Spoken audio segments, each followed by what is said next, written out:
Hello and welcome to Brain Says Strange Things. I'm Patrick, this is my brother Jordan, and this is the podcast where we talk about horror movies. This episode we have a very interesting pairing of films that we're going to be reviewing and talk about. We recently watched A Nightmare on Elm Street Part 3, The Dream Warriors, one of my favorite films in that franchise and one of the greatest 1980s horror films in my opinion. We paired it with The Mask, the comedy pseudo-superhero film starring Jim Carrey from the 90s. So when you say we...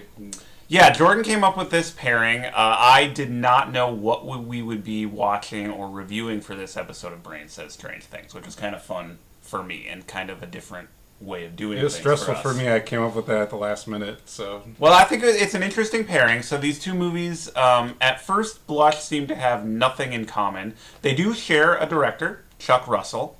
So we'll talk about him and the connection between the two films, and also try and review the movies. It's actually kind of an interesting connection that they have. So I think we're going to start off with a review of A Nightmare on Elm Street, The Dream Warriors. We'll talk then a bit about the connection between the two films and move into our review of The Mask. We did talk about A Nightmare on Elm Street, The Dream Warriors in our epic Nightmare on Elm Street, Friday the 13th podcast where we discuss the franchises. A little bit, but I wasn't able to join in because that was the one that I hadn't revisited. Yeah, you I'd seen at that it, but time had not made a point of revisiting Part 3. So I'll let you lead off the discussion. What was your initial take on watching A Nightmare on Elm Street Part 3 of The Dream Warriors this time? It was really good. Mm-hmm. I really wish I kind of would have watched it in sequence with the other ones. Mm-hmm. Because wasn't the second one just kind of a weird... The second one was nothing like to do with the weird thing. one-off, probably one of the worst of those movies. Yeah, and I did watch that one. It just didn't really work. And I feel like number 3, Wes Craven came back in as a co-writer along with Frank Darabont. Mm-hmm. Chuck Russell is brought in as the director. And co-writer. Yeah, and I feel like they kind of...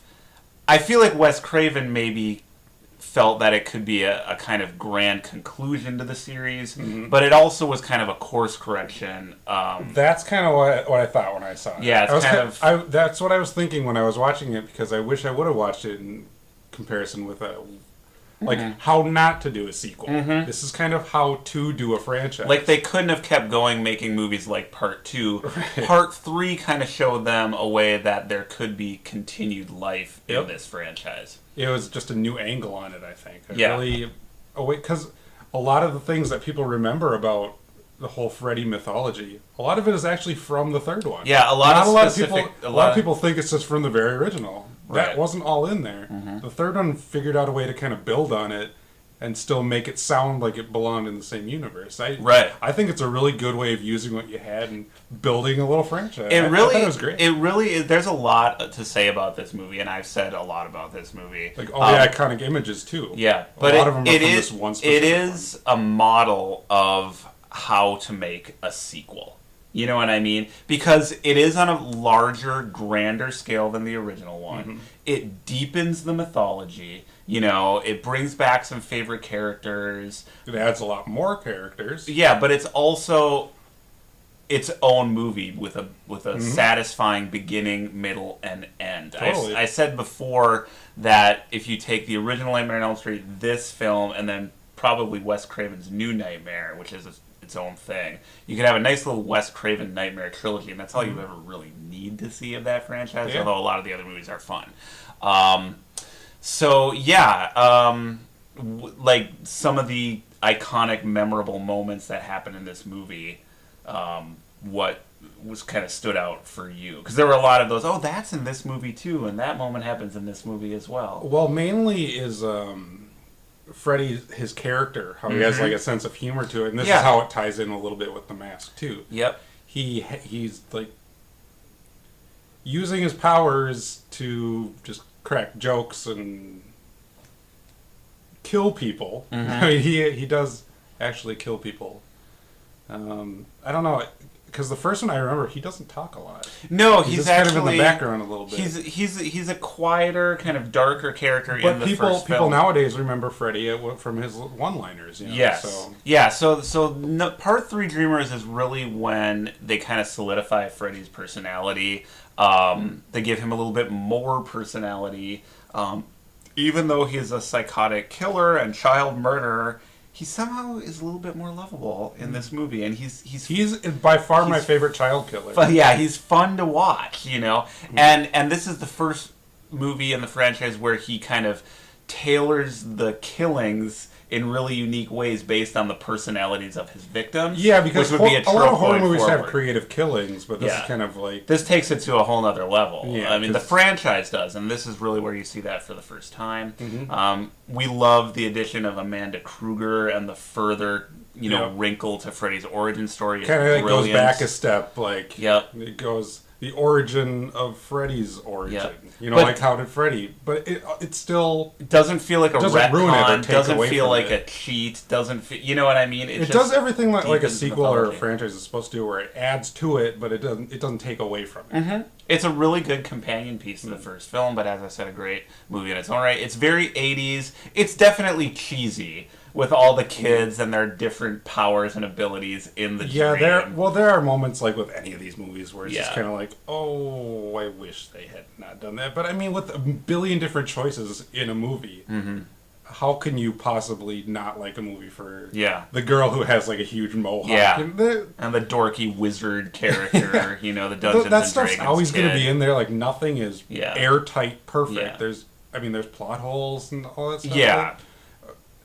If you just kind of like step back and judge the whole thing, it's a very good, probably one of the better, sequels. I really wish I would have revisited it. Yeah, well, you did know, and you can continue to revisit it. Yeah, and it looks great. The sets and the production design are just terrific in this movie.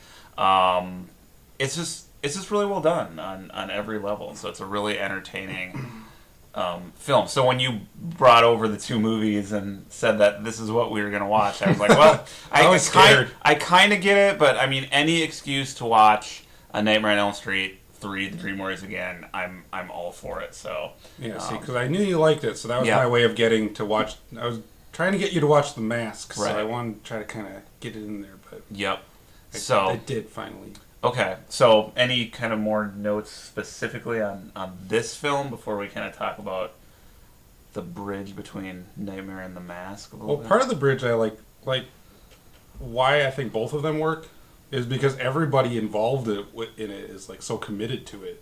Yeah. The actors aren't really very good in Nightmare on Elm Street, but you don't really care because everybody's just kind of doing whatever the director asks them to do or whatever is in the script, Maybe they did because it was the only role they could get, but, whatever. I think it worked. You really feel like everybody's giving it their all. Yeah. Well, I said, especially when we were watching... It doesn't seem like a Leprechaun movie where it looks like everybody was miserable on the set and wanted to leave. Or people are kind of on different levels. You've got people who are into it and people who don't want to be there, and the director's vision is a bit unclear. This is, I said about... Kind of like a little lightning in a bottle. Right. I said this about The Mask, but it's true of Nightmare, too, is that they're very confident movies. They have these really outrageous, goofy premises, but the filmmakers and the actors are utterly committed to them. And, if you suspend that disbelief, you can buy into these movies and really be absorbed into these worlds. And when we watched some of the documentary, footage that was included with the Mask DVD, I think, Chuck Russell is a big part of that. Clearly with the Mask. So I mean, you can tell, we're going to have to talk about the Mask. Yeah, now, so it's easier to talk both of them at the same time. Well, let's talk about, kind of what led... Well, why did you decide to watch these 2 movies together, essentially? What is the connection other than just the director? As a kid, that's where it started out. Yep. But as a kid, I watched The Mask when it came out. Yeah, we really liked it. I was obsessed with it as a kid. Yeah. I had, books about it. I just because I loved, those old Tex Avery cartoons, and I thought it was funny, and I loved comic books, and I liked violence, and it had everything together, and... Yeah. as a kid, you think Jim Carrey's hilarious because he's like mugging at the camera and doing all those obvious jokes. But you revisit and watch, and there's a lot of subtle things going on there too, where he'll trip over something. You know, it's like that stuff is hard to do. People don't realize. Oh yeah, Jim Carrey is hugely subtle comedy, hugely talented, and The Mask is a good movie. And so after I like revisited and watched it, I watched like a bunch of the bonus features and stuff on. Just had nothing better to do, I guess. But they were talking about how it was supposed to be a horror movie, or the original thought is that it was going to be a horror movie. The original idea for The Mask from New Line. So there's our second connection. Yeah, they're the same company. Was originally going to be a horror film because that's what the comic books were. Yeah, see, I knew that, but I totally forgot about that. Because when they said, like, the comics were... Because I've read some of the comics, and yeah, they are. They're, like, really violent. I think they could be described as, like, a very black comedy. I mean, they're not scary. The Mask is still... just, like, violence. The Mask, but it's kind of an R-rated, scary, murdering, funny character. More kind of like... Yeah, he's like Freddy Krueger. Which it's really funny because, like, I think New Line kind of wanted something similar to Freddy. Right. Because Freddy was successful. So now they're like, all right, this idea works. We need something similar to that idea. And then the director, that Chuck Russell, that's why he was chosen to do it. Because he had done a very effects-heavy film starring, you know, with the Freddy Krueger character. So they thought he would be the perfect director to kick off this new horror comedy franchise. Yeah, because there's a lot of comparisons that could be drawn between Freddy and The Mask, you know? I mean... they both have kind of magical powers. Indeterminately defined, you know, magical abilities. And yet there seem to be rules. Like, they don't do just, like, everything like we talked about with, again, mentioning the leprechaun, but... You got to use that as kind of like a good and bad example of how to do it. Well, wait, where was I in the story now with so New Line? I watched those bonus features. You watch those bonus features, and they explain how New Line wanted to develop a new horror franchise based on this horror comedy comic book called The Mask. Yeah, so they bring in Chuck Russell, a horror director who they had success with on a similar franchise. And I think that was like his only movie to that point, or like the very beginning of his career. And he just looked at it. I mean, I'm just going by what he said, but he like looked at it and thought, like, this is not going to work as a complete horror movie. Let's take this like premise and make it into like a wacky kind of comedy. It's still a dark comedy. Because like I said, there are scenes in it where you kind of feel like there was probably like an alternate cut. I don't think there was, but you kind of feel like each scene could kind of go either way. Yeah, something really violent could happen, or something, or it could just like cut and then cut to a new scene. There are moments where you can kind of see the original idea poking through. You know what I mean? So he didn't just like take a brand name like The Mask, and like he took the idea and kind of made it his own. It's the similar thing. Like a lot of things that people like The Mask for is not what the original comic is. You know, right? Just a lot like Freddy. Right. It's like it's a good way of taking an idea and kind of making it your own thing. Take a new angle on it. Yeah, and I was surprised when we were watching the special features how so much of the direction and tone and story, he's not credited as one of the screenwriters, but apparently he was very involved with reworking the story with the credited screenwriter. I was surprised by how much leeway New Line granted the director of the movie at the kind of pre-production stage. That surprised me, but I think New Line, they had been a very successful like horror film company, but they had not yet really made these big budget, big star films. It was almost kind of like a compromise on their part. Yeah. Where it's like, we want to do a big film, but we're not going to just like turn anything. And also I think they were still at the level where they were willing to be a little bit more... They could take more chances. They could take more chances, and that's where great art tends to come from. So they gave Chuck Russell a very free hands in determining the tone of this movie.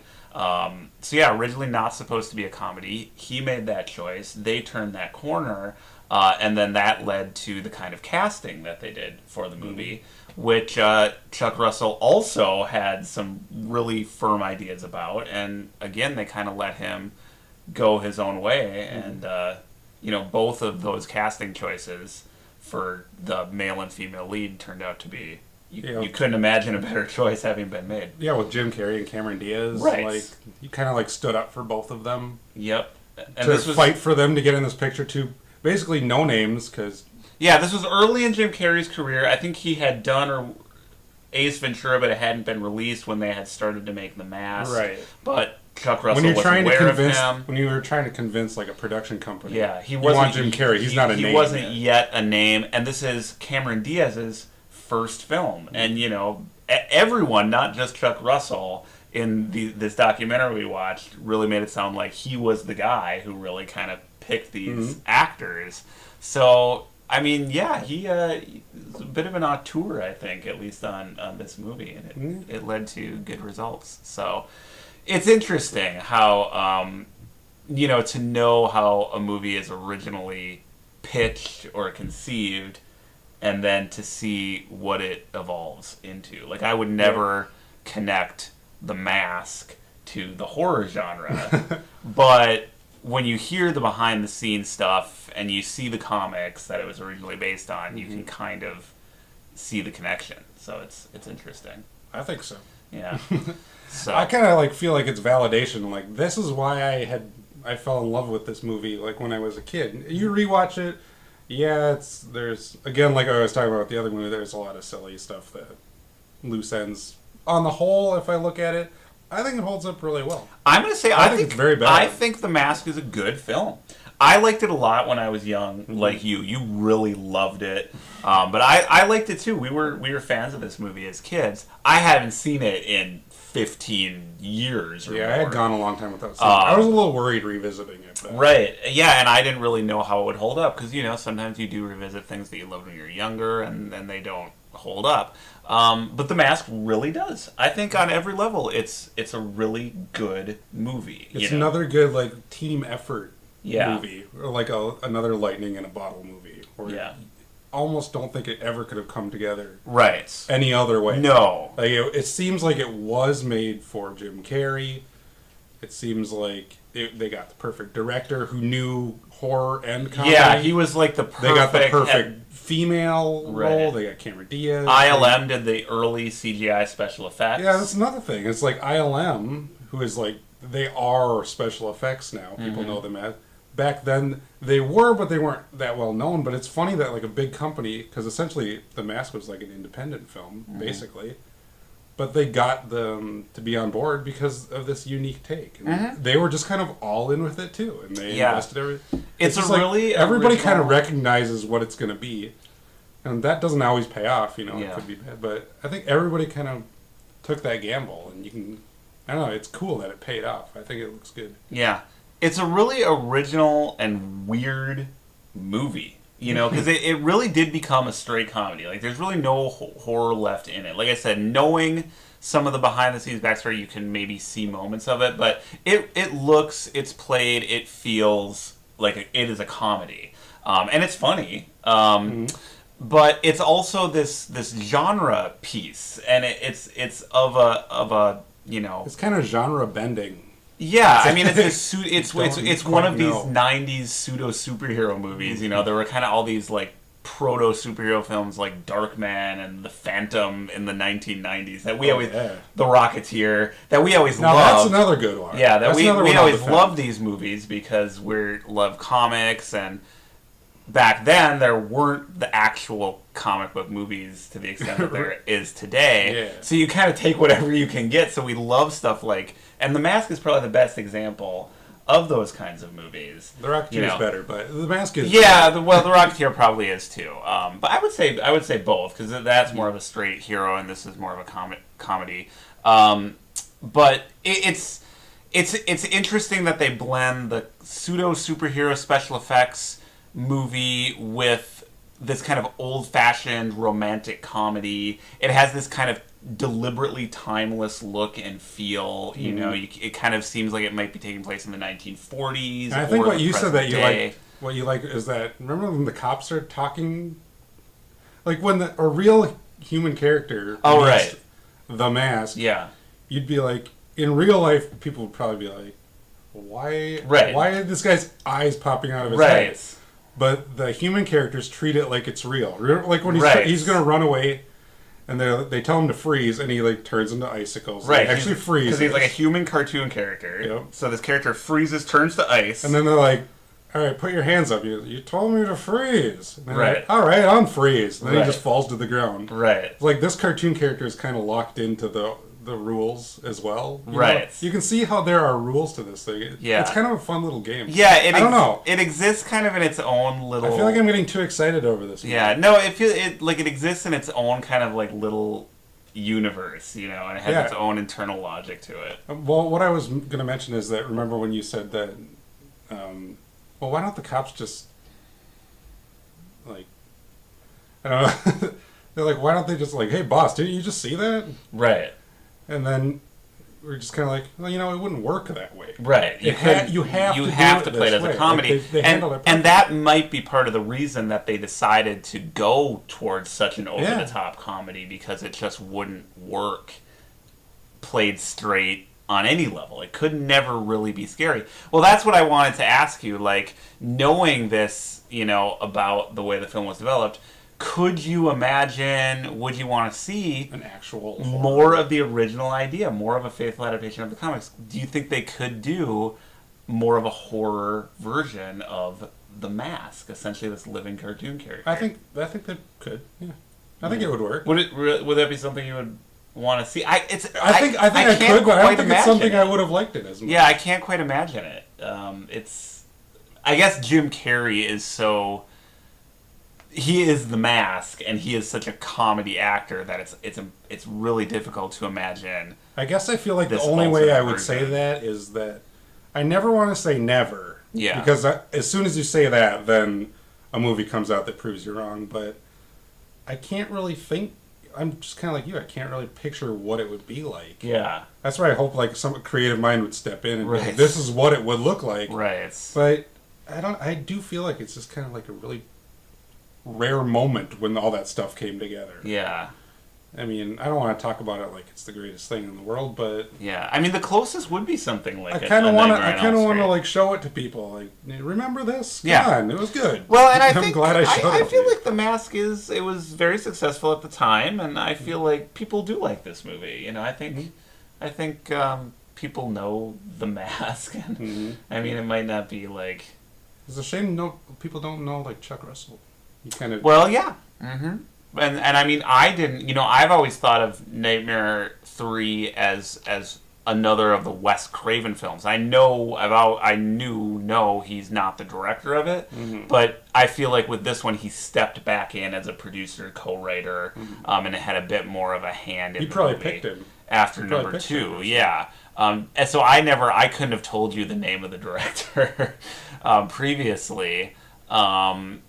But, you know, especially watching the supplementary features on The Mask, you realize, like, yeah, he's a really talented guy, and like I said, a very confident filmmaker. So yep, I think it's very unique. Good. Yeah. Good job. Yeah. So Bravo. I recommend wherever you are. I recommend both these movies. I mean, I don't know how interested most Brain Says Strange Things viewers are in our comedy recommendations, but The Mask is a good film, and of course, you definitely want to check out A Nightmare on Elm Street 3: The Dream Warriors. Yeah, you need to have it in your collection. Oh, I think you should have The Mask too. I think so too. I think that's definitely a fair statement. So, all right. Well, anything else to say about these two? I've said way too much about The Mask. All right. Well, this was a really interesting kind of double feature. So I'm glad we watched these movies. It was the first we didn't collaborate on, so I hope it was a success. Yeah, I take full responsibility. Yeah, if you guys for this didn't like it, this was all Jordan's idea to do these two movies. So it's all his fault. But all praise should go to him as well. Yay. So, okay, so we'll wrap up this episode, and we will be back soon, real soon, with another episode of Brain Says Strange Things. So thanks for watching. Check us out on Facebook, and as always, we appreciate any comments. We'll see you guys later. Bye-bye.